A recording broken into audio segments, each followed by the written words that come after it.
Welcome, everybody, and thanks for joining us on episode 73 of Health Talk with Dr. Kell. I'm Nikki Sterner, and today we're in part 4 of a series that dives into why can't I lose weight? What's my body type? In part 1, podcast 70, we discussed the 3 different body types, ectomorph, mesomorph, and endomorph. In part 2, podcast 71, we discussed how to determine which body type you are and how to train and eat for your body type. In part 3, podcast 72, we discussed the first 2, adrenal and thyroid, of the 4 body types according to organ systems of the body. This week, we'll discuss the last 2 of the body types according to organ systems of the body. The liver body type will have a protruding belly, a beer belly, because beer destroys the liver and causes it to leak into the belly. They may have right shoulder pain, skin issues, and stiff backs. The ovary body type will have their weight in a pouch below the belly button and in their hips and thighs, saddlebags. They may have ovarian issues, menstrual problems, and hot flashes. Welcome, everybody, to Health Talk with Dr. Kell. I'm Nikki Sterner, and today we are on podcast number 73. Why can't I lose weight? What's my body type? Part 4. We're diving deep, and I want to welcome to the show Dr. Kell. Hi, Dr. Kell. Hi, Nikki. Hi, everybody. So before we get started, I wanted to do a quote of the day because I thought this one was kind of relevant. Reminder, food is fuel, not therapy. Go ahead, Dr. Kell. Talk about that one. Oftentimes we see it as therapy, right? Because when we eat food, we feel better. If you're in a depressed state and you eat just about any kind of food, and certain foods give you even more of a boost, like people love chocolate. You get a little caffeine, and also the other ingredients in chocolate just are calming. We recommend, if you're going to eat chocolate, though, you stick with dark chocolate. Any comments on that one too, Nikki? I mean, this is a big one. I know I have turned to food as like friendship therapy, whatever you want to call it. But yeah, and still I do it every now and then. But for the most part, I try to look at it as fuel and health, like habits.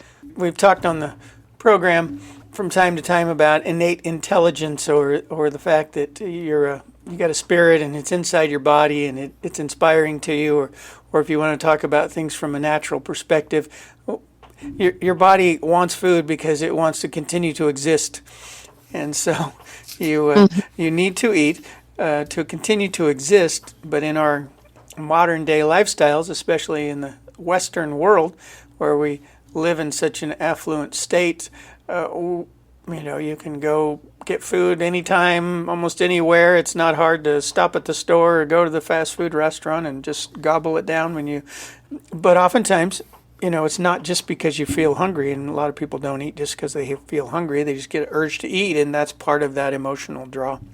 So we want people to think about it, though it's not easy to do, that it is fuel. And what you put into you, it's significant what you put into your car, right? Especially in a gasoline type car. They got different types of gasoline. You can't put diesel fuel into a gasoline type engine. It won't work. In different types of fuel grades, octane grades. People don't always understand what that means, but certain cars can run on lower octane, and high performance cars need the higher octane, the premium. And our bodies are similar, and we've been talking these past few podcasts about different body types, all the way down to the different organ body types. And so today we're going to continue that. But we got an article of the day I wanted to start with that I thought was interesting and found, and people need to know about. Have you heard of sodium nitrate? Yeah, that sounds familiar. Sodium nitrate is a substance often used in meats to help cure them and keep them preserved. But it's been in the news lately that, unfortunately, people have discovered that they can kill themselves with it. And which also says something about sodium nitrate. We tell people, though I don't know that we've talked about much in the past, we do tell you to reduce the amount of preservative-filled foods that you eat. But sodium nitrate is a big one. It's not good for you. It's not healthy, and it in higher quantities can kill you. It actually causes a blood disorder that reduces your blood's ability to carry oxygen. It's had a big rise in the news because There have been people killing themselves with it. They've discovered that if you take a certain amount of it, it's a white powder. It looks like salt. You can mistake it for salt. Ooh. And for a time there, it appears, based on the article, that they've pulled this off of. They used to just be able to buy the stuff, and maybe you still can. I didn't actually look before the show, but Amazon and Etsy and eBay apparently have pulled. Go online and buy a bag of it, buy a pound of it, whatever.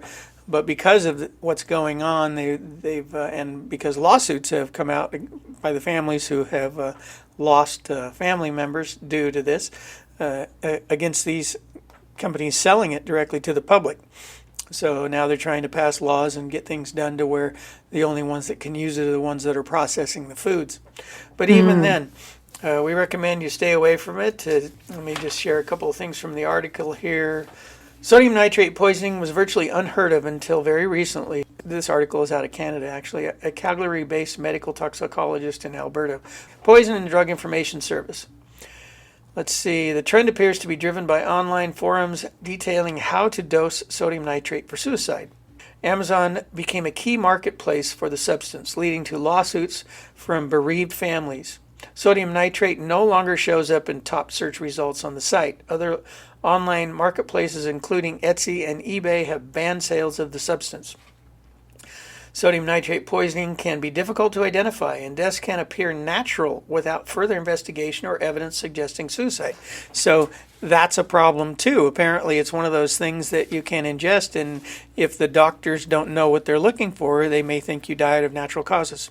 So even scarier. Here we got, let's see, sodium nitrate ingestion causes a blood disorder, which creates too little oxygen, doesn't allow the blood to carry enough oxygen delivered to the cells, and can quickly lead to hypoxia, which can lead to death. Many patients present with a heart rate over 100 beats per minute and a bluish purple skin. Other symptoms include low oxygen levels and chocolate brown colored blood. Ooh. The antidote is a rapid use of methyl blue. Methyl blue is a substance, I guess, that they have in poison centers and are increasing those amounts in those centers just in case they recognize that that's the problem, but it's not always easily diagnosable. So there you go. Any questions, comments about that? Oh, it just reminds me, we have so many chemicals like this in our foods that they say like, oh, a little bit is fine, it's safe, but then it makes you wonder, like, is it? Well, it's interesting that there's a lot of stuff out there today that are preservatives in our foods. Let's take, for example, something like propylene glycol. It is considered a food grade antifreeze. It's in all kinds of things. It's even put in vaping liquids, in soft ice cream. It's put in hair products. A lot of cosmetic products use it because it works as a preservative as well as a thinner in the products. And gives kind of a smooth, slippery kind of feel to it. And problem with that, along with so many other preservatives, is that it's actually toxic to the liver.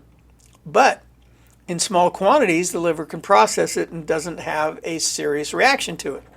And so our Food and Drug Administration has decided that if you can tolerate it, it's okay to use it. And so if it doesn't kill you immediately, it's okay. And so that's the big problem. You know, we got to slowly get rid of these things and find natural replacements that are healthier for us. So we quit doing these stupid things. Definitely. So let's get on with the 4 organ types in the body that we covered last week. We talked about the adrenal body type and the thyroid body type, and today we're going to talk about the liver body type and the ovary body type. And just a few comments there. Did you have any questions or comments from last week about those other things? Did you think about anything in the past few days?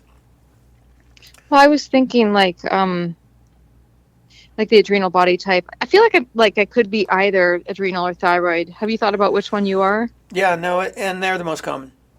They are the most common, along with liver, which we'll get into a little bit. Thyroid is the most common in women, but adrenal is most common in everybody, and it oftentimes leads to the thyroid problems in women. So you go back and listen to last week's podcast if you're thinking about those things. and it'll give you a little more insight to be able to decide. Today, we're talking about liver and ovary body types. Let's get into the liver here first. And you gave a great intro there talking about the pot belly and beer belly. And that's what it is. We've all seen it, and there's a lot of people out there, and it's probably more common in men than it is women. Men tend to drink a lot more alcohol.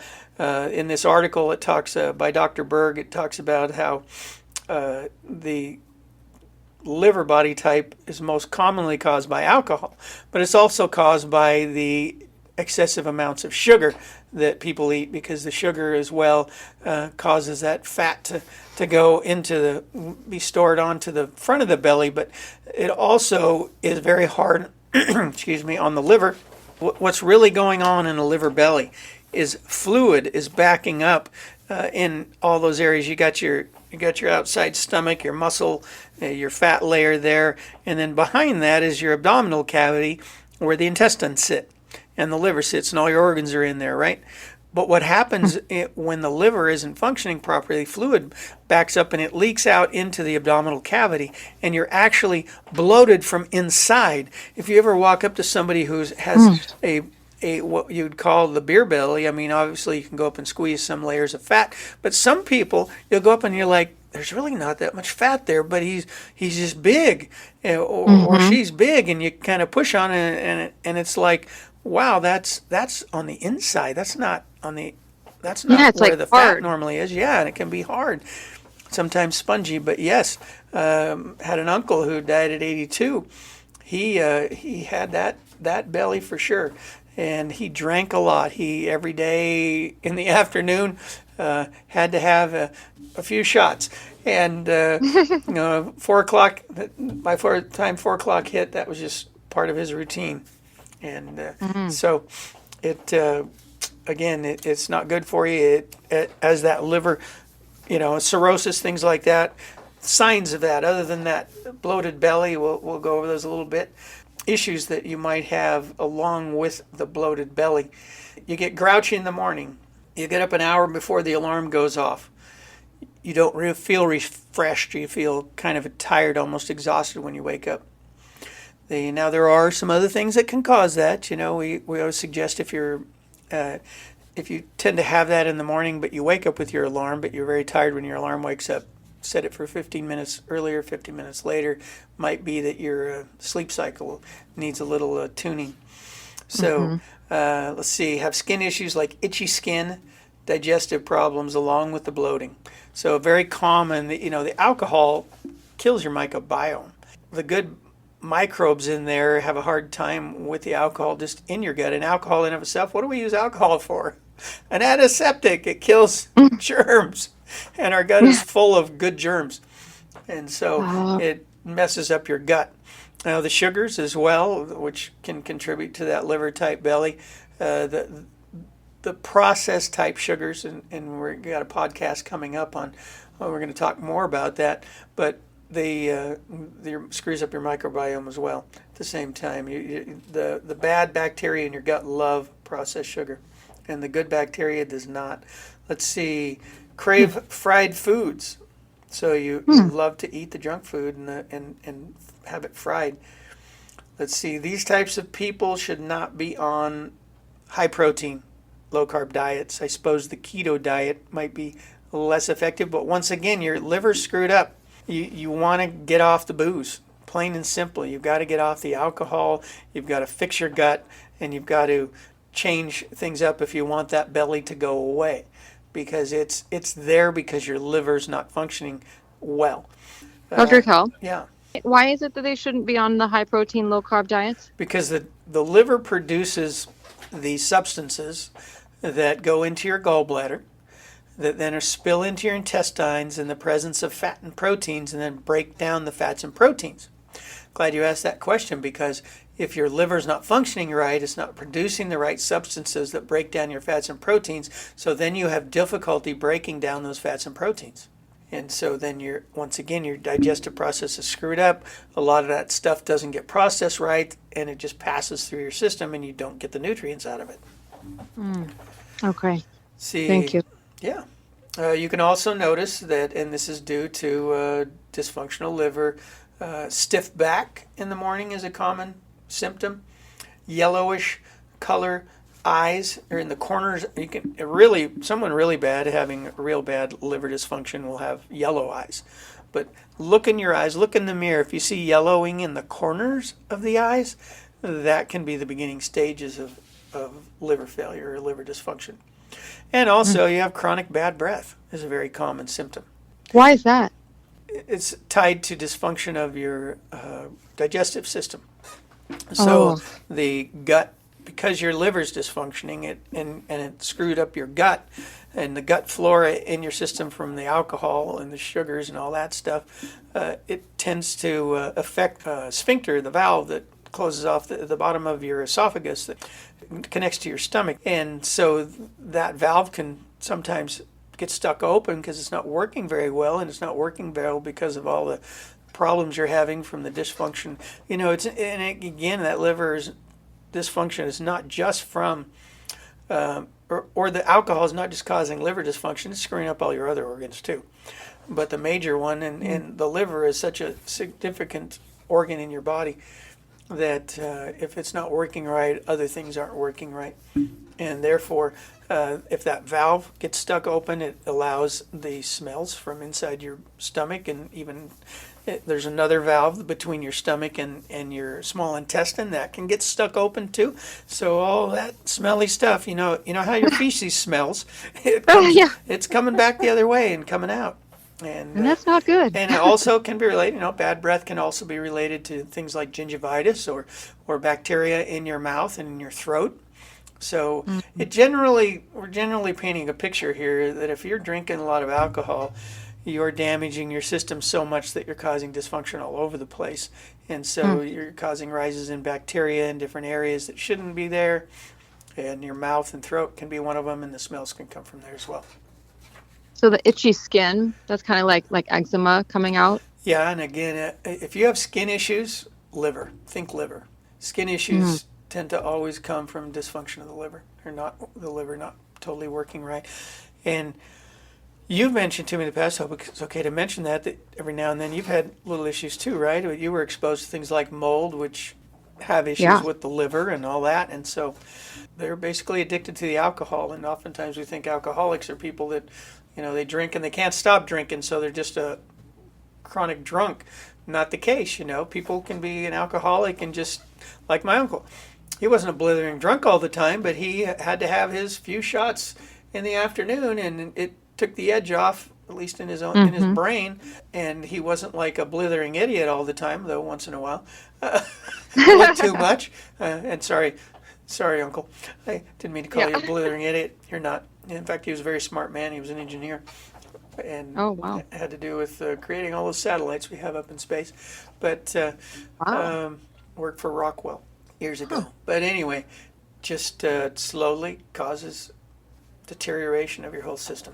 Let's go on to the ovary body type, connected back to the adrenal type as well.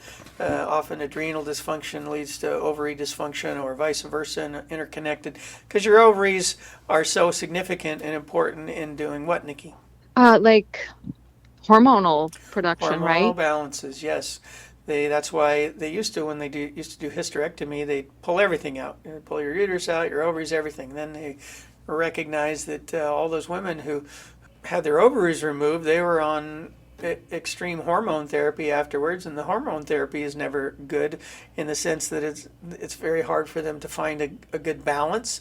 And a lot of times those hormones that they're putting in you are synthetic, or they're coming from other animals, and so they're leaving the ovaries in whenever possible, because they recognize now that they're producing, even without your uterus, the ovaries continue to produce the hormones needed. So, and that's why too, when women go through menopause, they have alterations in their function of their hormones, and some go on hormone therapy, which most women don't need. There are natural ways to get your keep up your natural hormone production in females, and a lot of those supplements, we've talked about from Standard Process and other companies, that you can do it naturally. We see, and my wife especially sees a fair number of women who are postmenopausal or going through menopause. She's helped quite a bit. Naturally, your diet plays a big part in that. Let's talk a little bit about that ovary type, unless you had a comment about that, Nikki. Yeah, no, she's definitely helped me too. Yep, the supplements, they helped a lot. Yeah. All those symptoms, right? Hot flashes. What other kinds of things do? Women tend to get irritability. Yep. Let's see here. The ovary body type. Weight is in a pouch below the belly button and in a saddlebag, which means weight in the hips and thighs. So very common. You'll see in especially older women, right? This body type will have ovarian issues, menstrual problems, and hot flashes. They will crave creamy things like milk products such as ice cream, cream cheese, and yogurt because their body needs calcium. So it's causing that ovary type body where you're not getting the hormone balances. Because of the imbalances in the hormones, you're not assimilating the calcium. So you're craving milk products because your body's craving calcium. Only problem is processed milk becomes very difficult for your body to use the calcium. Once it's heated, it alters the calcium.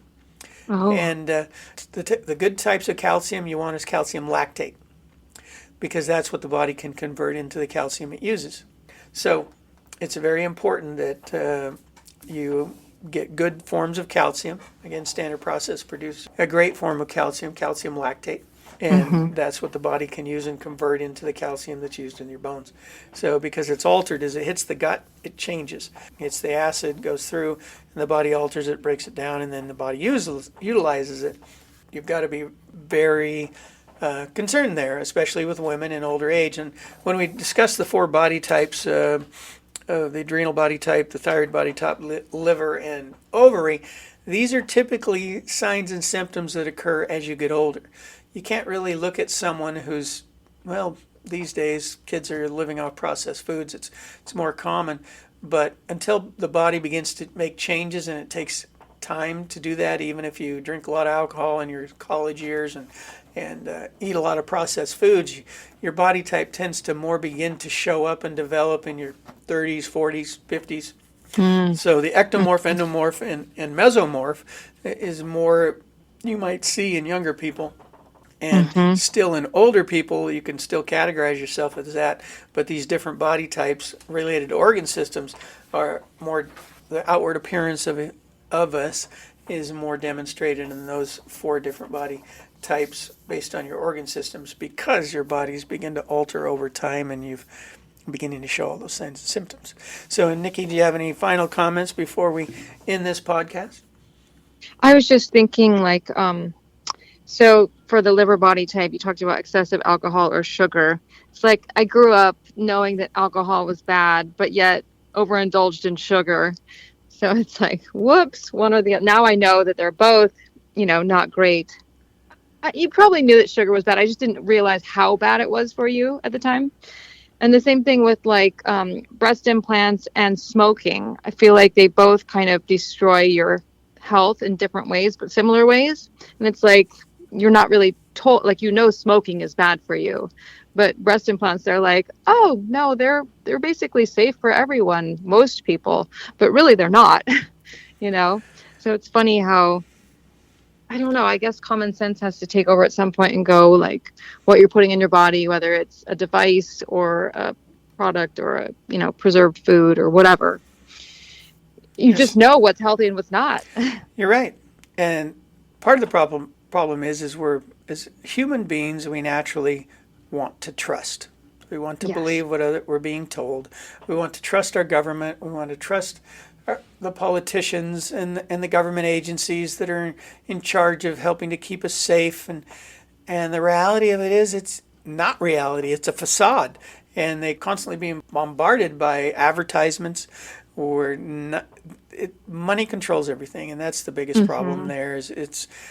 We live in a capitalistic society, which has created a freer environment, I think, than any other government type in a democracy, but it also creates a lot of greed, and that greed takes over, and then, like you say, it's all about going back to, like we mentioned in the beginning, if it doesn't kill you immediately, it's okay.